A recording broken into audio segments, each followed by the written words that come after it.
Hi అండి. ఇక్కడ lining blouse కూడా సాదా బ్లౌజ్ కుట్టినంత ఈజీగా ఇట్లా బ్లౌజ్ స్టిచ్చింగ్ చూపిస్తాను. ఎక్కడ స్కిప్ చేయకుండా చూడండి. బిగినర్స్కి బాగా యూజ్ అవుతుంది. ఎందుకంటే స్టెప్ బై స్టెప్గా క్లారిటీగా ఎక్స్ప్లెయిన్ చేసుకుంటూ బ్లౌజ్ స్టిచ్చింగ్ చేశాను. ఇది చూసుకుంటూ మీ బ్లౌజ్ మీరు కుట్టుకోవచ్చు కూడా. సో మన బ్లౌజ్ స్టిచ్చింగ్ అనేది ఇక్కడ స్టార్ట్ చేస్తున్నా చూడండి. కటింగ్ వీడియో అనేది పైన ఇస్తాను. కటింగ్ వీడియో కూడా చూడండి కటింగ్ రాకపోతే. ఇక్కడ చూడండి నేనైతే గమ్ చేసేసాను బ్లౌజ్ మొత్తాన్ని. ఇలా గమ్ చేసేస్తే మీరు సాదా బ్లౌజ్ కుట్టినంత ఫీల్ ఉంటుంది మీకు. ఎక్కడా కూడా ముడతలు కూడా రాదు, నీట్ ఫినిషింగ్ వస్తుంది. ఇక్కడ చూడండి ఇప్పుడైతే నేను ఇక్కడ కట్స్ దగ్గర అంటే డాట్స్ పెట్టుకోవాలి కదా, డాట్స్ పెట్టుకోవడానికి కటింగ్ అప్పుడు లైట్ కట్స్ ఇచ్చాను. 1/2 ఇంచ్ విడ్త్తో 3 ఇంచెస్ హైట్తో మనం డాట్ ఇచ్చేయాలి. ఇక్కడ చూడండి డబల్ పాదం అంతా తీసుకుంటే 1/2 ఇంచ్ వస్తుంది. ఇక్కడ మిషన్ మీద ఎల్లో లైన్ ఉంది కదా, ఆ ఎల్లో లైన్ మీదకి తీసుకుంటే నాకు 3 ఇంచెస్ వస్తుంది. ఇలాంటి చిన్న చిన్న టిప్స్ అన్నమాట. బండ గుత్తులు పెట్టుకుంటే ఎప్పుడు కుట్టేటివి మనకి ఈజీగా ఉంటుంది. డాట్స్ అనేవి 3 ఇంచెస్ హైట్తో తీసుకోవాలి కాబట్టి ఇలాంటి చిన్న చిన్న బండ గుత్తులు టిప్స్ పెట్టుకుంటే మీకు కొంచెం కుట్టేటప్పుడు ఈజీగా ఉంటుంది. ఇలా చూడండి డబల్ పాదం అంతా తీసుకుంటే మనకి 1/2 ఇంచ్ విడ్త్ వస్తుంది. ఇట్లా లైన్ ఇక్కడ లైన్ తీసుకున్నాను కదా, మిషన్ ఐరన్ రాడ్ దాకా తీసుకుంటే 3 ఇంచెస్ వస్తుంది. ఇదొక టిప్ అన్నమాట. ఇప్పుడైతే మనకి డాట్స్ అయిపోయాయి చూడండి. డాట్స్ అయిపోయాక ఇప్పుడు నడుం బెల్ట్ యాడ్ చేసుకోవాలి. ఇలా చూడండి డాట్స్ కూడా సమానంగా వచ్చేసాయి మనకి. ఇప్పుడైతే నడుం బెల్ట్ కోసం మనం కట్ చేసి పెట్టుకున్న పీస్ ఉంది కదా, ఆ పీస్ని జాయింట్ చేసుకోవాలి. ఇలా చూడండి జాయింట్ ఖచ్చితంగా జాయింట్ చేశాక దాని మీద ఏమంటారు టాప్ స్టిచ్ అనేది చేసుకోవాలి. కంపల్సరీగా ఎక్కడ జాయింట్లు అతుకులు వేసుకున్నా కానీ టాప్ స్టిచ్ తీసుకోండి. టాప్ స్టిచ్ తీసుకోవడం వల్ల తొందరగా విడిపోదన్నమాట. సో టాప్ స్టిచ్ కూడా తీసేసుకున్నాము. ఇక్కడ నడుం బెల్ట్ అనేది మనకి రెడీ అయిపోయింది. చూడండి నడుం బెల్ట్ కరెక్ట్గా సరిపోద్దో లేదో కూడా ఒకసారి చూసుకుందాము. ఇలా చూడండి నడుం బెల్ట్కి ఖర్చులు అనేవి పైకి ఉండాలి. ఇప్పుడు మనం టాప్ స్టిచ్ తీసుకున్న ఖర్చులు ఉన్నాయి కదా, అవి పైకి ఉండాలి.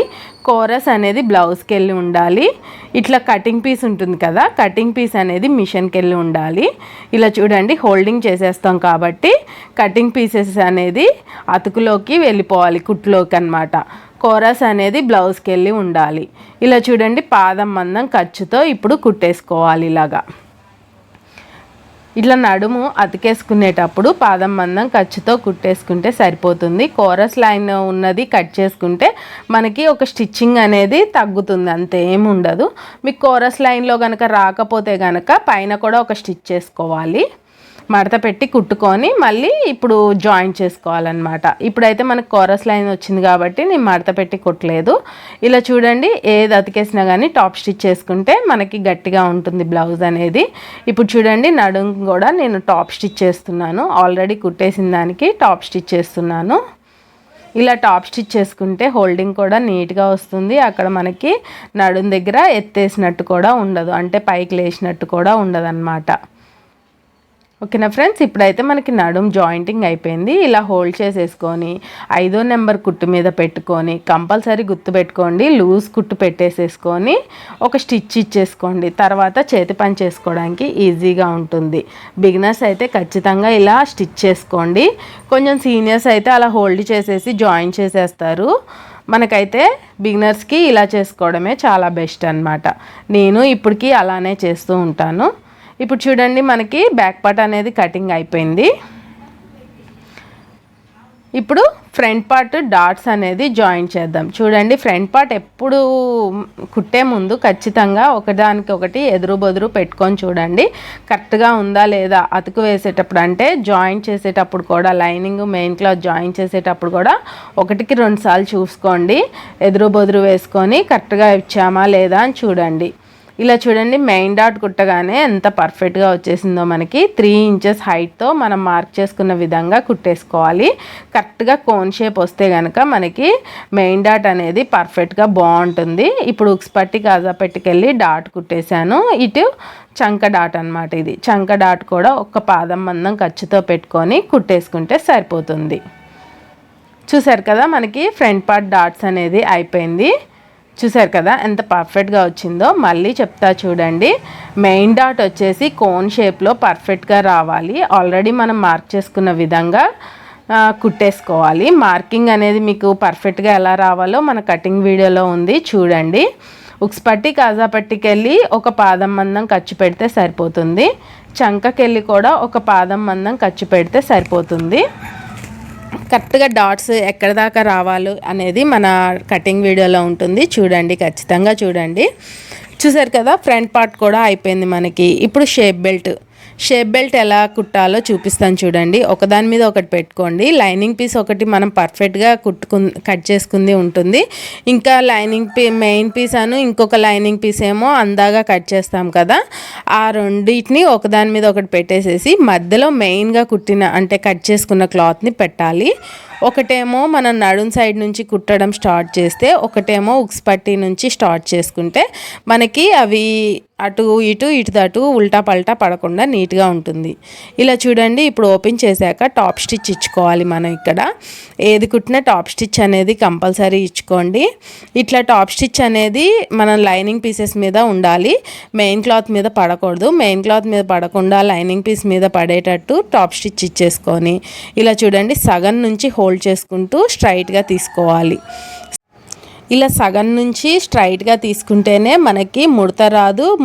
ఇట్లా ఎక్కడా కూడా ముడత రాకుండా ఇట్లా లాక్కుంటూ స్ట్రైట్గా బ్యాక్ మెయిన్ క్లాత్ కూడా ఇట్లా లాక్కుంటూ నీట్గా కుట్టుకోండి.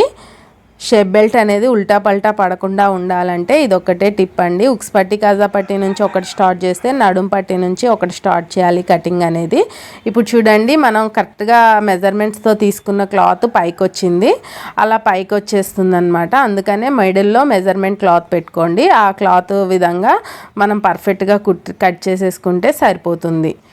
చూసారు కదా, రెండు అంటే నాకు వీడియో లెంత్ అయిపోతుందని ఒకటి కుట్టి చూపించాను. ఇంకోటి కూడా సేమ్ యాజ్ ఇట్ ఈస్గా కుట్టేసుకోండి. ఇలా కుట్టేసుకున్నాక కరెక్ట్గా మెజర్మెంట్ విధంగా కట్ చేసేసుకుంటే సరిపోతుంది. మనకి షేప్ బెల్ట్స్ అనేవి రెడీ అయిపోయాయి. ఇప్పుడు ఏ షేప్ బెల్ట్ ఏ పార్ట్కి పెట్టుకోవాలి అనేది ఒకసారి ఇలా చెక్ చేసుకొని చూడండి. ఇలా ఫ్రంట్ పార్ట్ పెట్టేసుకొని చూడండి. వీటికి చెమ్కీలు వచ్చాయి కాబట్టి నేను షేప్ బెల్ట్కి ప్లెయిన్ పీస్ తీసుకున్నాను. అంటే కుచ్చుకోకుండా ఉండాలి కదా అనేసి తీసుకున్నాను అనమాట. ఇప్పుడు చూడండి, ఇక్కడ కోన్ షేప్ అంతా కొంచెం అంతా వదిలేసేసి లైట్గా రఫ్ ఇచ్చి స్టార్ట్ చేయాలన్నమాట. ఇలా స్టార్ట్ చేసి ఇక్కడ మనకి డాట్ ఉంది కదా, ఆ డాట్ పీస్ని ఇట్లా ఉక్స్ పట్టి గాజా పెట్టికెళ్ళి హోల్డ్ చేయాలి. అలా హోల్డ్ చేసేసుకొని ఇలా కుట్టేసుకోవాలి. అంటే ఉక్స్ పట్టి కాజా పట్టికి మీద అస్సలు కుట్టు పడకూడదు ఫ్రెండ్స్. దాని మీద కుట్టు పడకుండా హోల్డ్ చేసేసి మిషన్కి వెళ్ళి తోసేయండి అనమాట. మళ్ళీ డబల్ కుట్టు కూడా వేసేటప్పుడు ఒకసారి చూసుకోండి, దాని మీద కుట్టు పడకుండా ఫ్రీగా వదిలేయాలి. డాట్ మీద కుట్టు పడితే ఏంటంటే మనం వేసుకున్నప్పుడు ఫిట్టింగ్ అనేది కంఫర్టబుల్గా అనిపించదు. అందుకని డాట్ మీద కుట్టు పడకుండా చూడండి. ఇప్పుడు షేప్ బెల్ట్ పైకి వస్తుంది, బ్లౌజ్ పీస్ కిందికి వెళ్తుంది చూసుకోండి. సేమ్ కోన్ షేప్ అంతా ట్రయాంగిల్ షేప్ అంతా కొంచెం అంతా వదిలేసుకొని షేప్ బెల్ట్ ఉక్స్ పట్టి కాజా పట్టికి వెళ్ళి మనం హోల్డ్ చేసేసుకోవాలి. డాట్ అనేది ఇలా చూడండి కిందికి ఉంది కాబట్టి కొంచెం అడ్జస్టబుల్ చేసుకుంటూ కుట్టండి. కొంచెం ఇబ్బంది అనిపించినా కానీ అడ్జస్ట్ చేసుకుంటూ దాని మీద కుట్టు పడకుండా ఉండేటట్టు చూసుకుంటూ కుట్టేసుకోండి. ఇలా చూసారు కదా. ఇప్పుడు ఇలా సేమ్ యాజ్ ఇట్ ఈస్గా రెండో కుట్టు కూడా వేసేసుకుంటే స్ట్రాంగ్గా ఉంటుంది. ఎప్పుడు ఏ కుట్టు వేసినా కానీ రెండో కుట్టు కూడా వేసుకోండి, స్ట్రాంగ్గా ఉంటుంది. ఇప్పుడైతే మనకి షేప్ బెల్ట్ జాయింటింగ్ కూడా అయిపోయింది. ఇలా 2 పీసెస్ షేప్ బెల్ట్ జాయింటింగ్ అయిపోయినాక ఫ్రంట్ ఎదురు బదురు పెట్టుకొని డాట్ లైన్ షేప్ బెల్ట్ సేమ్గా వచ్చిందా లేదా అని చెప్పి ఇలా ముందు పాటు ఇలా పెట్టేసుకొని చూసుకోండి, ఒకసారి చెక్ చేసుకోండి. చూసారు కదా, మనకైతే పర్ఫెక్ట్గా వచ్చేసింది. ఒకవేళ రాకపోతే కనుక షేప్ బెల్ట్ దగ్గర అడ్జస్ట్ చేసేసుకోవచ్చు. డాట్స్ అయితే ఖచ్చితంగా సమానంగానే వస్తాయి. షేప్ బెల్ట్స్ కూడా మనం పర్ఫెక్ట్గా కట్ చేసుకున్న విధంగా మన వేలో కుట్టుకుంటే కనుక ఎక్కడా కూడా ఎగుడు దిగుడు రాదండి. ఇలా చూడండి, నెక్ పీస్లో నేను కట్ చేసుకున్న పీస్ ఉంది కదా, దాన్ని ఉక్స్ పట్టి కజా పట్టీగా యూజ్ చేస్తున్నాను. ఉక్స్ పట్టి కజా పట్టీ కోసం తీసుకున్న క్లాత్ ఇది. ఉక్స్ పట్టి కాజా పట్టి కోసం తీసుకున్న క్లాత్ని సమానంగా కట్ చేసేసుకొని ఇలా సెట్ చేసుకున్నాను. ఉక్స్ పట్టి కాజా పట్టి వేసేటప్పుడు ఖచ్చితంగా ఆది బ్లౌజ్ తీసుకొని వాళ్ళ ఉక్స్ పట్టి ఎటుంది కాజా పట్టి ఎటుంది అనేది ఖచ్చితంగా చూసుకొనే మీరు ఉక్స్ పట్టి కాజా పట్టి అనేది జాయిన్ చేయండి. ఎందుకంటే ఏరియా వైజ్గా ఉంటుందండి ఉక్స్ పట్టి ఎటు ఉండాలో కాజా పట్టి ఎటు ఉండాలో. ఇప్పుడైతే నేను కాజా పట్టి జాయిన్ చేస్తున్నాను చూడండి. కాజా పట్టి వచ్చేసి లైనింగ్కి వెళ్ళి రివర్స్లో స్టార్ట్ చేయాలి, అంటే వెనక నుంచి స్టార్ట్ చేయాలన్నమాట. కొంచెం క్లాత్ హోల్డ్ చేసేసుకొని ఇలా పెట్టేసుకొని మనకి ఎన్ని హోల్డింగ్స్ వస్తే అన్ని హోల్డింగ్స్ పై వైపు, ఇప్పుడు చూడండి ఇది నేను పై వైపు మెయిన్ క్లాత్కి వెళ్ళి హోల్డ్ చేస్తున్నాను, అదొకటి అబ్జర్వ్ చేసుకోండి. కాజా పట్టి అనేది మెయిన్ క్లాత్కి వెళ్ళి హోల్డింగ్ వస్తుంది, ఉక్స్ పట్టి అనేది బ్యాక్ పార్ట్కి వెళ్ళి లైనింగ్కి వెళ్ళి వస్తుంది హోల్డింగ్. ఇప్పుడు చూడండి ఇలా హోల్డ్ చేసుకొని 2 మడతలు అయితే 2, 3 మడతలు అయితే 3 మడతలుగా హోల్డ్ చేసుకొని పర్ఫెక్ట్గా సెట్ చేసుకొని పాదం కింద పెట్టేసేసామంటే స్టిఫ్గా ఉండిపోతుంది. అలా పాదం కింద పెట్టేసి సేమ్గా మనం ఎలా అయితే హోల్డ్ చేసామో ఆ హోల్డింగ్ మీద నుంచే కుట్టు అనేది రావాలన్నమాట. ఆ హోల్డింగ్ కరెక్ట్గా ఎగ్జాక్ట్లీ వస్తేనే మనకి హోల్డింగ్ లుక్ ఉంటుంది. ఉక్స్ పట్టి కాజా పట్టి అనేవి హోల్డింగ్ మీద నుంచే కుట్టు వస్తే లుక్ ఉంటుందండి. ఇప్పుడైతే కాజాపట్టి మళ్ళీ పాదం మందం ఖర్చుతో మళ్ళీ ఒకసారి కుట్టేసేసుకోండి. ఎందుకంటే కాజాపట్టి అనేది స్ట్రాంగ్గా ఉండాలి, కాజాపట్టి తొందరగా చినిగే అవకాశం ఉంటుంది. అందుకని మళ్ళీ ఒక కుట్టేసేసుకోండి. పాదం మందం వదిలేసి కుట్టాలి. ఆ పాదం మందం మధ్యలో గ్యాప్లో మనం కాజాలు పెట్టేసుకుంటే లుక్ వస్తుంది. ఇప్పుడు చూడండి ఉక్స్ పట్టి పెడుతున్నాను, కొంచెం హోల్డ్ చేసేసి పైనుంచి పెడుతున్నాను చూడండి. ఇందాకేమో వెనక నుంచి పెట్టాం మనం, ఇప్పుడేమో ముందు నుంచి పెడుతున్నాము. మెయిన్ క్లాత్ మీద నుంచి రావాలన్నమాట. ఇలా అయితే కాజా పట్టి ఉక్స్ పట్టి అనేది పైనుంచి రావాలి. ఇలా పైనుంచి పాదం మందం ఖర్చుతో కుట్టేసేసుకొని ఇప్పుడైతే దాన్ని 2 మడతలు వస్తే 2 మడతలు, 3 మడతలు వస్తే 3 మడతలు హోల్డింగ్ చేసుకోవాలి. బ్యాక్ సైడ్ హోల్డింగ్ చేస్తున్నాను చూడండి. ఇందాక ఉక్స్ పట్టి ఏమో ఫ్రంట్ సైడ్ హోల్డింగ్ వచ్చింది, ఈ కాజా పట్టి ఏమో ఇప్పుడు బ్యాక్ సైడ్కి హోల్డింగ్ వస్తుంది. ఇలా హోల్డ్ చేసేసుకొని ఒక పాదం కింద సెట్ చేసేసుకొని సేమ్ యాజ్ టీజ్గా హోల్డింగ్ మీద నుంచే కుట్టు వచ్చేలా చూడండి. కుట్టు అనేది అటు పడొద్దు ఇటు పడొద్దు, కరెక్ట్గా హోల్డింగ్ మీద నుంచే రావాలి. హోల్డింగ్ మీద నుంచే కుట్టు అనేది వేసేయండి. ఇలా చూడండి లాస్ట్లో వచ్చేసరికి కొంచెం ఎగుడు దిగుడు అనిపించింది నాకు, అందుకనే ఇట్లా సైడ్కి కూడా కుట్టేశాను. సైడ్ కుట్టు అయితే అవసరం లేదు అసలు. చూసారు కదా ఉక్స్ పట్టి కాజా పట్టి అనేది మనకి రెడీ అయిపోయింది. ఇప్పుడు ఉక్స్ పట్టి కాజా పట్టి అనేది సమానంగా ఉందో లేదో ఒకసారి ఇలా పెట్టి చూసుకొని ఇలా హోల్డ్ చేసుకొని కొంచెం అంటే కొంచెం ఎగుడు దిగుడు వస్తుంది ఫ్రెండ్స్. అందుకనే ఎగుడు దిగుడు వస్తే ఏం కాదు, ఎగుడు దిగుడు రావాలి కూడా, వస్తేనే మనకి పర్ఫెక్ట్ కుట్టినట్టు అనమాట. ఇక్కడ లైనింగ్ మీద కన్నా మెయిన్ క్లాత్ కొంచెం ఎక్స్ట్రాగా ఉంది కాబట్టి మీకు కొంచెం ఎగుడు దిగుడు అనేది కనపడట్లేదు, కానీ మనకు కొంచెం ఎగుడు దిగుడు వచ్చింది, అది కట్ చేసేసుకున్నాను. ఇప్పుడు చూసారు కదా, ఇప్పుడు మనకైతే ఫ్రంట్ పార్ట్ రెడీ అయిపోయింది, బ్యాక్ పార్ట్ రెడీ అయిపోయింది. 2 కలిపి జాయింట్ చేసేసుకోవాలి. షోల్డర్ జాయింటింగ్ చేసేటప్పుడు కంపల్సరీ మీరు గుర్తుపెట్టుకోవాల్సింది ఏంటంటే మెయిన్ క్లాత్ ఒకదాని మీద ఒకటి ఉండాలి, ప్లస్ షోల్డర్ పాయింట్ మీద నుంచే మీరు జాయింట్ చేసుకోవాలి. ఇలా చూడండి మెయిన్ క్లాత్ అనేది సమానంగా ఉండాలి. ఇక్కడ చంక భాగం దగ్గర ఇలా పట్టుకొని చూడండి సమానంగా ఉన్నాయా లేవా అనేసి, ఎందుకంటే సైడ్ జాయింటింగ్ చేసేటప్పుడు మీకు ఇబ్బంది అవుతుంది. అందుకనే సైడ్ జాయింట్ దగ్గర సమానంగా ఉన్నాయా లేవో చూసుకోవాలి. ఒకవేళ ఫ్రంట్ పార్ట్ ఓవర్గా సాగినట్టు అనిపిస్తే కనుక 4th డాట్ వేసుకోవాలి. ఇక్కడైతే నాకు ఫ్రంట్ పార్ట్ కొంచెం ఎగుడు దిగుడు అనిపించింది, అందుకని షేప్ బెల్ట్ దగ్గర లైట్గా సగం పాదం మందం అంతా కూడా కాదు, లైట్గా కుట్టేశాను, సరిపోయింది. చూసారు కదా కొంచెం అంటే కొంచెం, ఇప్పుడు నేను కట్ చేశాను కదా ఆ కొంచెం మందమే నాకు ఎగుడు దిగుడు అనిపించింది. ఇప్పుడు ఇటు సైడ్ కూడా సేమ్ యాజ్ టీజ్గా మెయిన్ క్లాత్గా పెట్టుకొని ఇలా సైడ్ జాయింటింగ్స్ సమానంగా ఉన్నాయో లేవో చూసుకున్నాను. ఇటు సైడ్ పర్ఫెక్ట్గా సెట్ అయిపోయింది సైడ్ జాయింటింగ్ అనేది. సైడ్ జాయింటింగ్ కూడా కరెక్ట్ సరిపోయిందా లేదో ఒకసారి చెక్ చేసుకొని చంక భాగం దగ్గర చెక్ చేసుకొని ఇట్లా షోల్డర్ జాయింటింగ్ చేసుకోవాలి. ఎప్పుడైనా షోల్డర్ జాయింటింగ్ అనేది నెక్ దగ్గర నుంచి స్టార్ట్ చేయాలండి. ఇట్లా నెక్ దగ్గర నుంచి స్టార్ట్ చేసి కొంచెం రఫ్ ఇచ్చేసుకొని షోల్డర్ జాయింటింగ్ చేసేసుకోవాలి. నెక్ దగ్గర నుంచి ఎందుకు అంటే కనుక ఇప్పుడు నేను చూపిస్తున్నాను చూడండి ఫ్రెండ్స్, ఇక్కడ నెక్ దగ్గర నుంచి జాయిన్ చేయడం వల్ల నాకు ఫ్రంట్ పార్ట్ కొంచెం ఎగుడు దిగుడు వచ్చింది చూడండి. అలా ఎగుడు దిగుడు వచ్చిన పీసు మనం షోల్డర్కి వెళ్ళి అయితే కట్ చేసేసుకోవచ్చు. చేసుకోవచ్చు. అదే నెక్కి వెళ్ళి అయితే కట్ చేస్తే లుక్ పోతుంది, మన నెక్ లుక్ పోతుంది. అందుకనేసి షోల్డర్కి వెళ్ళి కట్ చేసేసుకోవాలి. ఇప్పుడు చూడండి రెండు అలా పెట్టుకుంటే సమానంగా క్లాత్ అనేది కట్ చేసేసుకోవచ్చు. ఫ్రంట్ పార్ట్కి వెళ్ళి ఎక్కువ వచ్చింది కాబట్టి అందుకనే షోల్డర్కి వెళ్ళి ఎప్పుడైనా సరే సైడ్ జాయింటింగ్ అనేది షోల్డర్కి వెళ్ళే జాయింటింగ్ కటింగ్ చేసేటట్టు చూడండి. ఇప్పుడైతే మనం హ్యాండ్స్ జాయింటింగ్ చేస్తున్నాం చూడండి ఫ్రెండ్స్. హ్యాండ్ జాయింటింగ్ అనేది ఫ్రంట్ పార్ట్కి మనం లోతు తీసుకున్నాం కదా, అది మెయిన్గా చెక్ చేసుకోండి. ఫ్రంట్ లోతు ఎటు వస్తుందో ఒకసారి చెక్ చేసుకొని పెట్టుకోండి. ఇలా పెట్టేసుకొని ఇప్పుడు ఎక్కడ లాగకుండా సాగదీయకుండా క్లాత్ మీద క్లాత్ పెట్టినా అంటే ఇట్లా పెట్టినట్టు చేసుకుంటూ ఇలా కుట్టుకుంటూ రావాలి, కానీ ఎక్కడా కూడా సాగదీయొద్దు మెయిన్. ఇప్పుడు చూడండి మనకి అతుకులు పడుతున్నాయి. ఇక్కడ అతుకులు అనేవి ఫస్టే కట్ చేసి పెట్టుకోవాల్సిన లేదు. ఇలా మనం కట్ చేసి ఇప్పుడు జాయింటింగ్ చేసుకున్నాం అనుకోండి, మనకి టైం సేవింగ్ అవుతుంది. ఎప్పుడైనా స్టిచ్చింగ్ అప్పుడే అతుకులు వేసుకునేలాగా చూసుకోండి. ఇప్పుడైతే మనకి ఎంత పీస్ కావాలో ఒకసారి చెక్ చేసుకొని అంత పీసుని సెట్ చేసేసుకుంటే సరిపోతుంది. లైనింగ్ పీసు మెయిన్ క్లాత్ రెండు కలిపి ఇలాగా మనకి ఎంత పీస్ కావాలో అంత పీసు సెట్ చేసేసుకుంటే మనకి సైడ్ జాయింటింగ్ అనేది ఈజీగా అయిపోతుంది.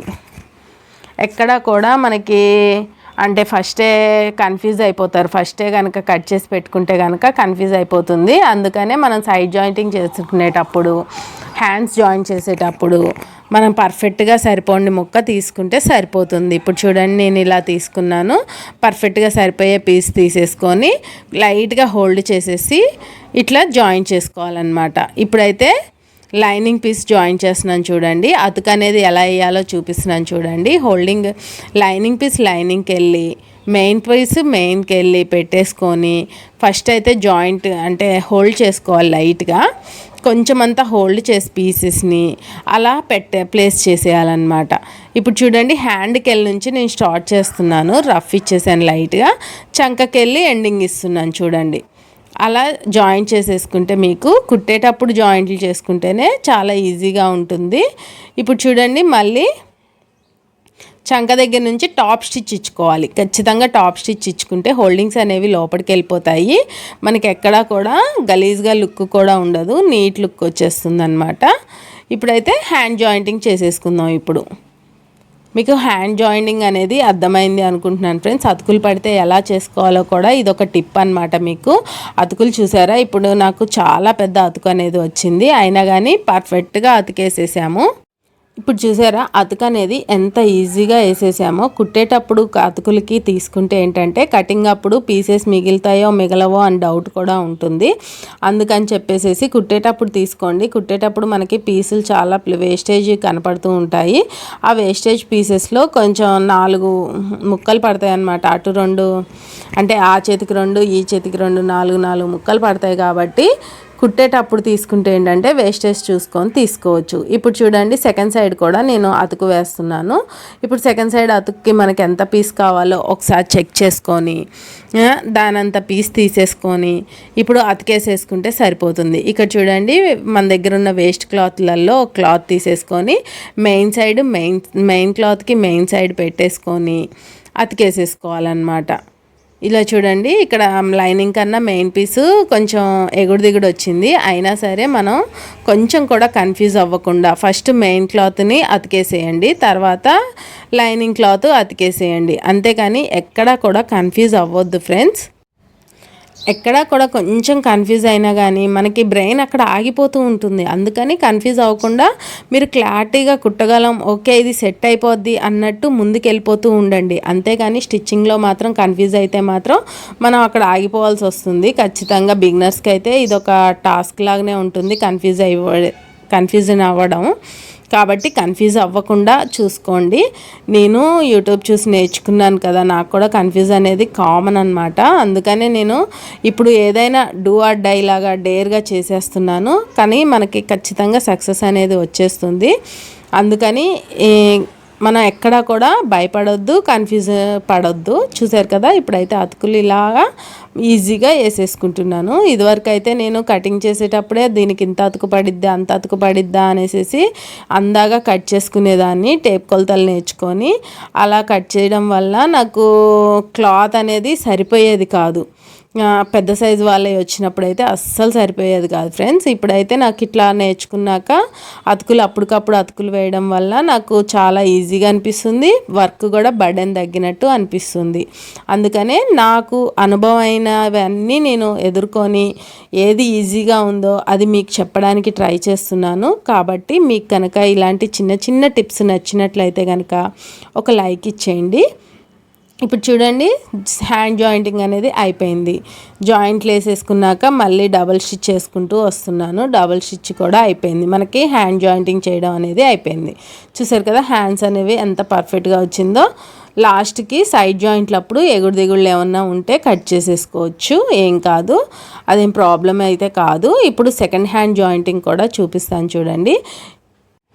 ఇక్కడ సెకండ్ హ్యాండ్ జాయింటింగ్ అనేది చూపించట్లేదు ఫ్రెండ్స్, ఎందుకంటే వీడియోలో ఎంత ఎక్కువ అయిపోతుంది అనేసి సెకండ్ హ్యాండ్ జాయింటింగ్ అనేది చూపించట్లేదు. చూసారు కదా సెకండ్ హ్యాండ్ జాయింటింగ్ కూడా ఇలా చేసేసుకొని ఇప్పుడు మనం అతుకులు వేసుకున్నాం కదా, అవి హోల్డ్ చేసి కుట్టుకున్నాం కదా, అవి చిన్న చిన్న పీసెస్ అయితే ఏం కాదు.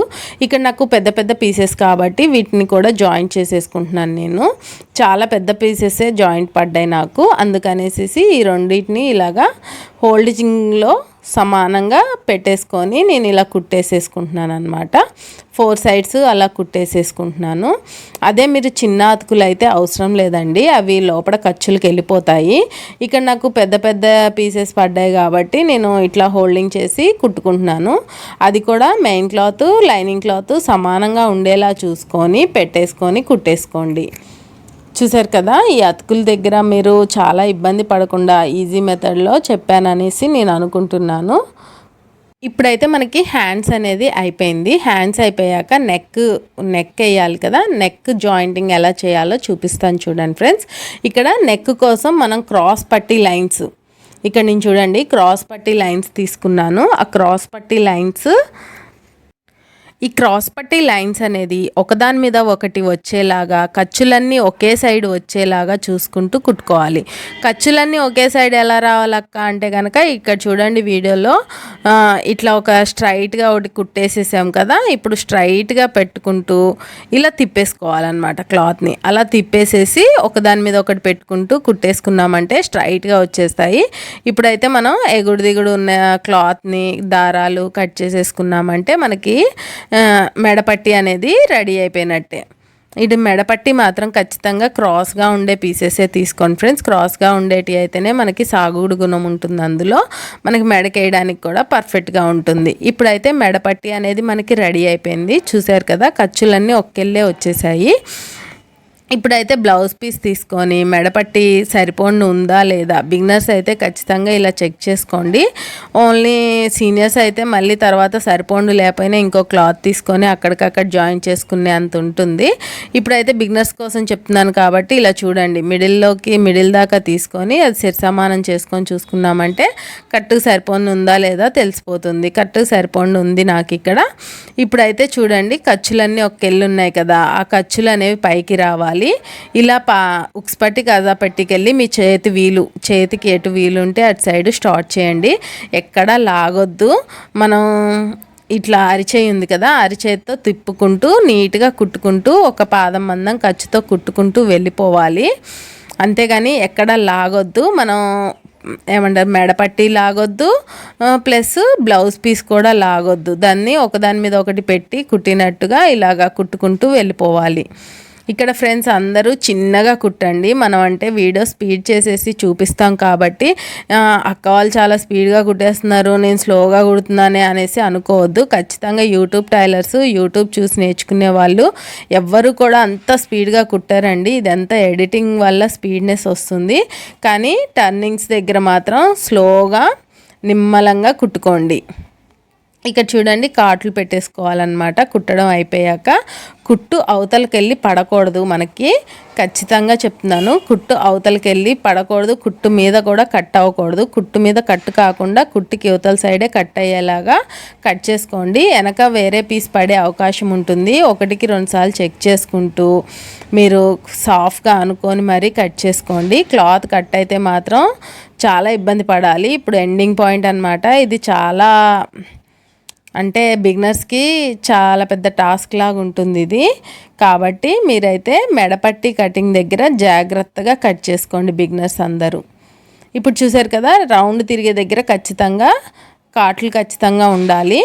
ఇప్పుడైతే మనకి కటింగ్ కాట్లు అయిపోయింది కదా, ఇప్పుడు హోల్డ్ చేసి కుట్టాలి. ఇలా చూడండి, ఇలా హోల్డ్ చేసేసుకొని ఖర్చులు ఉంటాయి కదా లోపల, ఆ ఖర్చులు కనపడకుండా హోల్డ్ చేసుకుంటూ కుట్టు అవతలకి పడకూడదు, మెయిన్ క్లాత్ మీద కుట్టు పడకూడదు. మనం మెడపట్టి తీసుకున్నాం కదా, మనం తీసుకున్న మెడపట్టి మీద నుంచే క్లాత్ స్టిచ్చింగ్ అనేది పడాలి.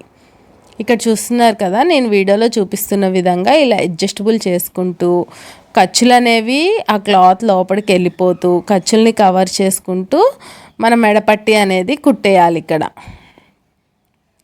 ఫ్రెండ్స్ ఎక్కడ స్కిప్ చేయకుండా చూసి మీ బిగినర్స్ కోసం నేను చాలా హెల్ప్ఫుల్గా మీకు వీడియోలు చేస్తున్నాను అనుకుంటున్నాను. బిగినర్స్ అందరికీ నచ్చినట్లయితే మాత్రం ఖచ్చితంగా ఒక లైక్ ఇవ్వండి. నా వల్ల ఇంకా 10 మంది నేర్చుకోవాలి అనే తపనతో నేను ఈ ఛానల్ని పెట్టడం జరిగింది. ఎందుకంటే నేను యూట్యూబ్ చూసి నేర్చుకున్నాను, నేను ఒకరి వల్ల నేర్చుకున్నాను. మనకేమన్నా డౌట్స్ ఉంటే కనుక నాకైతే పాషా టైలర్ గారు చాలా యూస్ఫుల్గా చెప్తూ ఉంటారు. ఏ డౌట్ ఉన్నా కాల్ చేస్తే నాకు వాళ్ళు ఎక్స్ప్లెయిన్ చేస్తారు. అలానే మీకు కూడా ఏ డౌట్ ఉన్నా కానీ నాకు కామెంట్ రూపంలో చెప్పొచ్చు, నేను కూడా ఎక్స్ప్లెయిన్ చేస్తాను ఖచ్చితంగా. నాకు తెలియని డౌట్లు ఉన్నా కానీ నేను పాషా టైలర్ గారిని అడిగి మరీ మీకు ఎక్స్ప్లెయిన్ చేస్తాను ఖచ్చితంగా. మ్యాక్సిమం నేను కూడా మొత్తం నేర్చేసేసుకున్నాను. డిజైనింగ్ బ్లౌజెస్ కూడా పెట్టాలి అనుకుంటున్నాను. ఇప్పుడైతే ప్రజెంట్ బిగినర్స్ కోసం ప్లెయిన్ బ్లౌజెస్ పెడుతున్నాను. మీకు కనుక నచ్చినట్లయితే లైక్ ఇచ్చి మన ఛానల్ని ప్రోత్సహిస్తే ఇంకా డిజైనింగ్ బ్లౌజెస్ కూడా నేర్పించడానికి ట్రై చేస్తాను. ఇలా చూసారా, ఇప్పుడైతే మనకి ఇక్కడ మెడపట్టి స్టిచ్చింగ్ అయితే మనకి అయిపోయింది ఫ్రెండ్స్. ఇప్పుడు చూడండి, నడుం పట్టి అంటే సైడ్ జాయింటింగ్ ఎలా చేయాలో చూపిస్తాను. హ్యాండ్స్ మనం అతుకులు వేసాం కాబట్టి హ్యాండ్స్ ఆధారంగా సమానంగా తీసుకోవద్దు. చంక భాగం దగ్గర మనం బాడీ పార్ట్ కటింగ్ ఉంది కదా, బాడీ పార్ట్ కటింగ్ ఆధారంగా సమానంగా పట్టుకోవాలి. బాడీ పార్ట్ ఆధారంగా చంక భాగం దగ్గర సమానంగా పట్టుకొని ఇలా చూడండి, సమానంగా ఇలా పట్టుకొని హ్యాండ్స్ అనేది సమానంగా పట్టుకొని ఇప్పుడు పాదం కింద పెట్టేసుకొని మన ఆది బ్లౌజ్ ఉంది కదా, ఆది బ్లౌజ్లో నుంచి హ్యాండ్ లూజ్ తీసుకుంటున్నాను. హ్యాండ్ లూజు, ఆమ్ లూజ్ ఏంటంటే ఫ్రెండ్స్ చాలామందికి మనం ఇప్పుడు ఆల్రెడీ కాట్లు పెట్టుకున్నాం కదా, మ్యాక్సిమం అక్కడికి వచ్చేస్తుంది. కానీ ఎవరో ఒకరికి ఆమ్ అనేది కొంచెం చిన్నగా ఉండే అవకాశం ఉంటుంది, పెద్దగా ఉండే అవకాశం ఉంటుంది. అందుకని ఎవరో ఒకరిది ఆమ్ లూజ్ అనేది కొంచెం తేడా వస్తుంది. అందుకనే కుట్టేటప్పుడు కూడా ఆమ్ లూజ్ అనేది ఖచ్చితంగా చెక్ చేసుకోండి. ఇప్పుడైతే మనకి కరెక్ట్గా మనం పెట్టుకున్న మార్కింగ్ బట్టే వచ్చిందనమాట. ఇప్పుడు చూడండి, చంక భాగం దగ్గర సమానంగా పట్టుకోవాలి. కుట్టులు ఇట్లా స్టిచ్చింగ్ ఉంది కదా, చంక స్టిచ్చింగ్, అది సమానంగా పట్టుకొని ఇలా మనం వీడియోలో చూపిస్తున్న విధంగా హ్యాండ్ లూజు, చంక లూజు కరెక్ట్గా మార్కింగ్ విధంగా వచ్చేలాగా కుట్టు అనేది తీసుకెళ్ళాలి. ఇక్కడ చూడండి, ఇప్పుడైతే కింద 2 సమానంగా రావాలి. అందుకనే ఇట్లా పెట్టుకొని మనకి ఖర్చులు అనేవి అక్కడక్కడ ఖర్చులు తగులుతూ ఉంటాయి కదా. ఇగో ఇప్పుడు షేప్ బెల్ట్ ఖర్చు ఉంది, అది ఆ మిషన్కి వెళ్ళి పాదంకి వెళ్ళి తోసేసుకొని హ్యాండ్ ఖర్చు ఉంటుంది, చంక ఖర్చు, ఆ చంక ఖర్చు కూడా అన్నీ ఒకేకెళ్ళి వచ్చేలాగా పైకి పెట్టుకొని పైకే ఉండాలి. ఇట్లా పై సైడే పెట్టుకొని ఇలా కుట్టేసేసుకోవాలన్నమాట. ఇప్పుడు చూడండి, వీడియోలో చూపిస్తున్న విధంగా సైడ్ జాయింటింగ్ అనేది చేసేసుకోవాలి. ఇప్పుడు చూడండి, హ్యాండ్లు అనేవి కొంచెం ఎక్కువ తక్కువ ఉంది కదా, అవి కట్ చేసేసుకుంటే సరిపోతుంది. మనకి చూసారు కదా, సైడ్ జాయింటింగ్ అనేది ఎంతో ఈజీగా అయిపోయింది. హ్యాండ్ లూజు, ఆర్మ్ లూజు తీసుకుంటే సరిపోతుంది. నడుం లూజ్ అనేది మనం ఆల్రెడీ మార్క్ చేసుకున్న విధంగా కుట్టేసుకుంటే కరెక్ట్గా సరిపోతుంది. ఇప్పుడు చూడండి, హ్యాండ్ లూజ్ ఏంటంటే మనం ఆల్రెడీ మార్క్ చేసుకున్న విధంగా కుట్టుకోవచ్చు. కానీ ఆర్మ్ లూజు, హ్యాండ్ లూజ్ అయితే మనం అతుకులు వేసుకున్నాం కాబట్టి మార్కింగ్ కనిపించదు. ఆర్మ్ లూజ్ అనేది ఒక్కొక్కరిది ఒక్కొక్క విధంగా ఉంటుంది. అందుకనే మనం కొంచెం జాగ్రత్తగా 1కి 2 సార్లు చెక్ చేసుకొని కుట్టుకుంటే ఆ మాత్రం కూడా కంప్లైంట్స్ అనేవి రావు మనకు కస్టమర్ దగ్గర. ఇప్పుడైతే మనం ఆల్రెడీ కుట్టుకున్న పీస్ ఉంది కదా, ఆ పీస్ అంటే ఇటు సైడ్ హ్యాండ్ ఆల్రెడీ కుట్టేసేసాం కదా, ఆ హ్యాండ్ నుంచి తీసుకోవచ్చు. చంక కుట్ల దగ్గర మాత్రం సమానంగా పట్టుకొని కుడితే కనుక మనకి ప్లస్ మార్క్ అనేది కంపల్సరీ వస్తుంది. ఇప్పుడు అందరూ ప్లస్ మార్క్ని టెస్ట్ చేసుకుంటున్నారు మనం పర్ఫెక్ట్గా కుట్టామా లేదా అని. కానీ ప్లస్ మార్క్ అనేది మనకి ఏమి ఇంపార్టెంట్ కాదు, మనకి ఫిట్టింగ్ అనేది ఇంపార్టెంట్. కానీ కస్టమర్స్ అనేది చెక్ చేసుకుంటున్నారు కాబట్టి చంక కుట్టు దగ్గర ఏంటంటే 2 కుట్లు సమానంగా పట్టుకున్నామంటే అదే ప్లస్ మార్క్ వచ్చేస్తుంది చంకలో. అదే పెద్ద ఇష్యూ ఏం కాదు. ఇప్పుడు చూడండి, అలా ఒక 3 కుట్లు ఇచ్చేసామంటే మనకి స్టిచ్చింగ్ అనేది అయిపోయినట్లే. ఇప్పుడు చూడండి, రెండో స్టిచ్ కూడా ఇస్తున్నాను. హ్యాండ్ లూజు, ఆర్మ్ లూజు, నడుం లూజు 3 కలుపుకుంటూ కుట్టేస్తే సరిపోతుంది అన్నమాట మనకి. ఇక్కడ హ్యాండ్ అతుకులు ఇచ్చాం కాబట్టి మనం నీట్ ఫినిషింగ్ ఇవ్వడానికి ట్రై చేయండి. హ్యాండ్ అతుకుల దగ్గర ఖచ్చితంగా ఎగుడు దిగుళ్ళు అనేవి ఉంటాయి కాబట్టి మనకు నీట్ ఫినిషింగ్ రావాలి అంటే మనం ఆ ఎగుడు దిగుళ్ళు అవన్నీ కూడా నీట్గా కట్ చేసేయాలి. లాస్ట్ ఎండింగ్లో మాత్రం ఖచ్చితంగా రఫ్ ఇవ్వండి. చూసారు కదా, మనకి బ్లౌజ్ ఫినిషింగ్ అయిపోయింది. ఇప్పుడు మనకి బ్లౌజ్ ఫినిషింగ్ అయిపోయింది కాబట్టి మీకు బ్లౌజ్ స్టిచ్చింగ్ మొత్తం అర్థమైంది అనుకుంటున్నాను. హాఫ్ అన్ అవర్లో కుట్టేయాలి అనేసి ఏమనుకోవద్దు. మినిమం 1 అవర్ పడుతుంది ఖచ్చితంగా బిగినర్స్కి అయితే. కాబట్టి మీరు హాఫ్ అన్ అవర్లో 1 అవర్లో బ్లౌజులు నేర్పించేస్తాం అనేది మాత్రం నమ్మొద్దు. నిమ్మలంగా నేర్చుకోండి. మన వీడియోస్ చూసి కూడా నేర్చుకోండి. మీకు కనుక అర్థమయ్యేటట్టు చెప్తున్నాను అనుకుంటున్నాను. బిగినర్స్ మీరు అందరికీ అర్థమైంది అనుకుంటున్నాను. అర్థమయ్యి ఉంటే మాత్రం ఒక లైక్ ఇచ్చేయండి. చూసారు కదా మన బ్లౌజ్ స్టిచ్చింగ్. ఇప్పుడైతే మన బ్లౌజ్ స్టిచ్చింగ్ అనేది అయిపోయింది. ఇప్పుడు నేను కుట్టిన ఈ బ్లౌజ్ కనుక మీకు నచ్చినట్లయితే ఒక లైక్ ఇచ్చేయండి ఫ్రెండ్స్. Thank you. మీకు అర్థమైంది అనుకుంటున్నాను. అర్థమయ్యి ఉంటే కనుక ఒక లైక్ ఇచ్చేసి మీరు కూడా నేర్చుకోండి. Thank you.